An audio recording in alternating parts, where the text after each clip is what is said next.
Hi, this is Coach Fred for Hammer Soccer Club. I will share with you a sequence that originated after I watched a video by a Brazilian coach. When I find it again, I'll add a link to the video.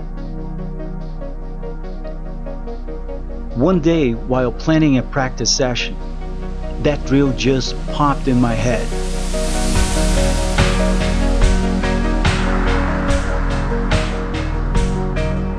I thought I could adapt it into something I could use by adding variations, applying a more dynamic approach. The new sequence worked really well with the funnel, and I called it the grid.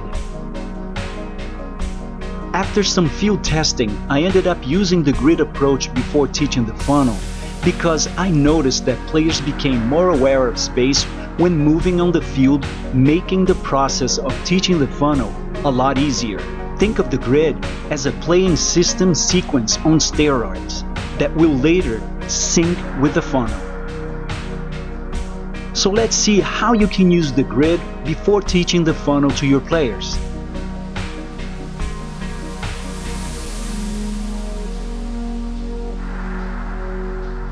Place 3 cones on the field. 1 blue cone on the left wing next to the corner flag. 1 red cone on the center of the goal line. 1 yellow cone on the right wing next to the corner flag. For this demonstration, I will be using a 4-2-1-3 system of play. Now on the other half of the field, I placed 11 cones the way I want my players to be positioned. Since my main objective is the funnel, I am already placing my players inside the grid with the funnel dashed marking in mind, without them knowing, and I won't say anything about it either. Even though I am assuming you are coaching 11v11, in case you coach a different division, all you have to do is really adjust to your field size and playing system. Of course, the field and goals will be smaller, but all you have to do is adjust the grid accordingly. Now place your players on each of the cones representing your system of play. You will probably need to place 2 players next to single cones due to roster size. Those 2 players in 1 cone need to move together as if they were a single player. That's all there is to it. It is really that simple.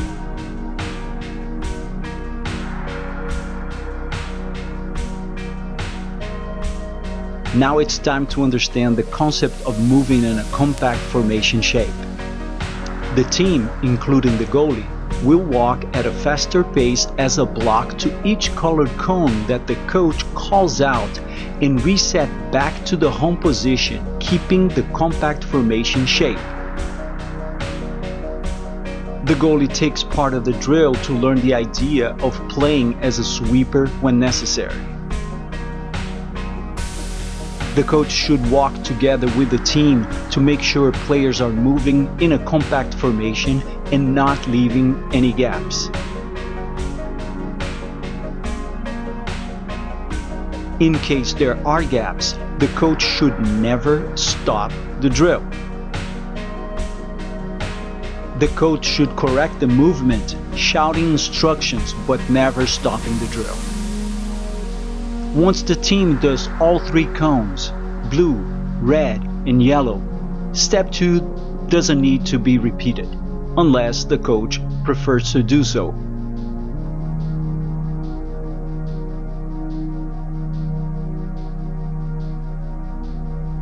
Once players are comfortable with the idea of moving in a compact position shape, it's time to incorporate jogging.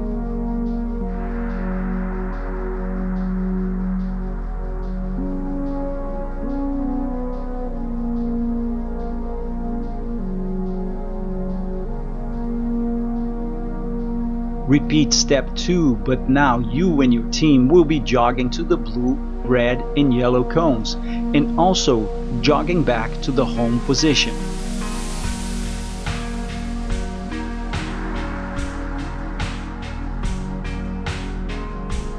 The coach will need to look and correct players that fall behind, which can cause the compact formation to fall apart.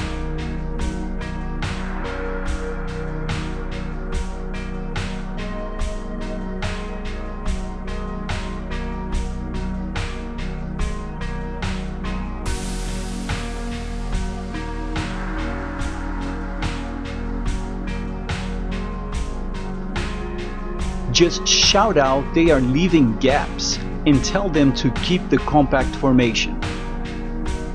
And let the drill flow.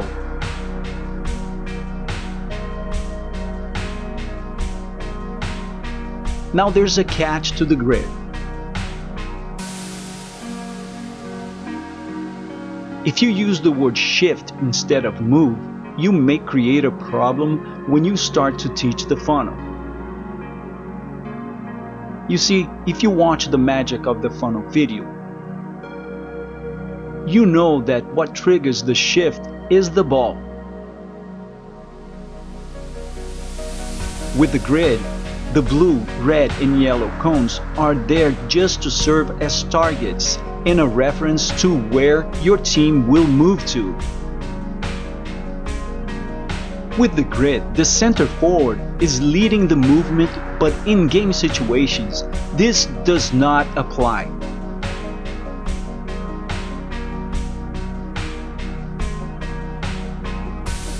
So be careful not to create confusion.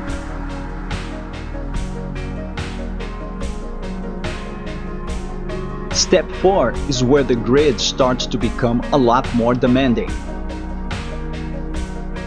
We start by sprinting to the blue cone and jogging back to the home position. We alternate between sprinting and jogging while still keeping our compact formation. We repeat the sequence for red and yellow cones.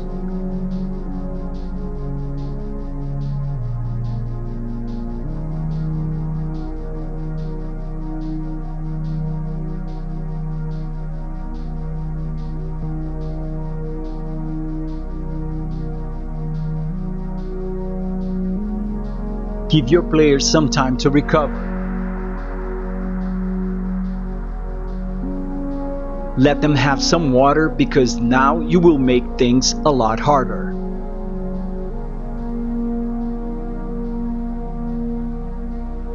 Now players will sprint both ways, to the blue cone and also to the home position. The sprinting back to the home position needs to wait for the coach's command. Repeat for the red and yellow cones, keeping the compact formation. Coach, I strongly recommend you do this sequence on your own just to feel if your team can take the variation. Be cautious because you may need to build your team's physical conditioning before they can get through this sequence.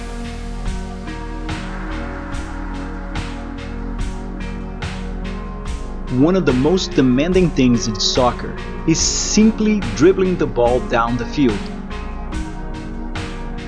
Try this sequence, which is basically step 3, but now with the ball.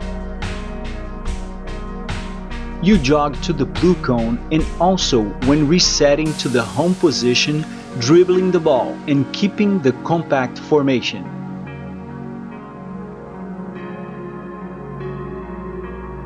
Repeat the sequence to the red and yellow cones. Make sure you have your players using the outside of the foot when dribbling the ball, and any other technical correction you feel necessary when they get to the home position.